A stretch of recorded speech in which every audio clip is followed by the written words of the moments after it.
This is Le Phare de Gatteville in Normandy, France. It is the second tallest lighthouse in Europe and third tallest traditional lighthouse in the world. 75 meters of granite, that's 247 feet, built from the center outwards without the aid of scaffolding. And it is scaffolding that prompted my visit here, as I discovered whilst working on our house renovation that even at a measly height of 5 meters or so, I suffered from vertigo. This is somewhat of a surprise to me, as for 10 years I lived in the French Alps and spent many days on blustery high peaks, stomach-churning ski runs and ultra-high ski lifts with little complaint.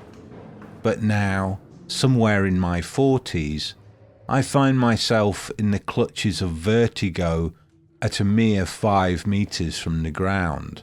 And what's more, I have more work to do at least twice this height. And therefore, I decided to investigate my vertigo with a higher challenge.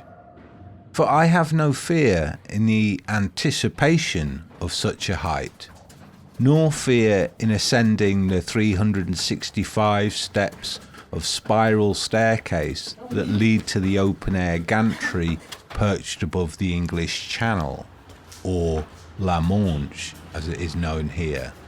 Stepping out into the wind,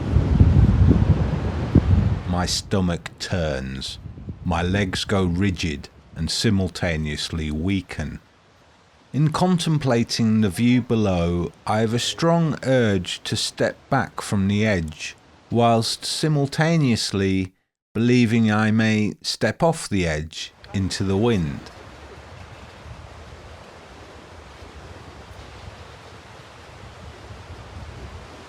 I subconsciously clutch at the handrail and marvel at a family of tourists calmly strolling around the perimeter and enjoying the view of the sea, the landscape, and of course the beautiful optics.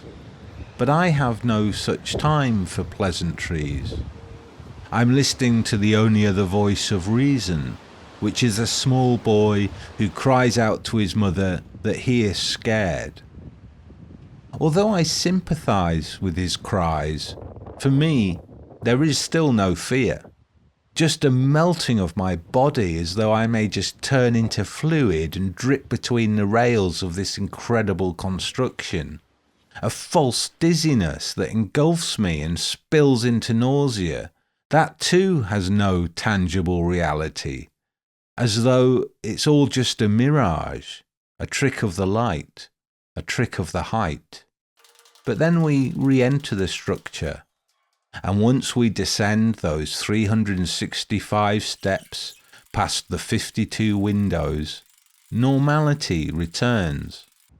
I think of the men who built this marvel, the stonemasons who honed and stacked these precise granite blocks into a 75-meter high structure, and I refrain from making comparisons, as once again I consider if I will ever be able to repoint our meagre 9-meter high chimney.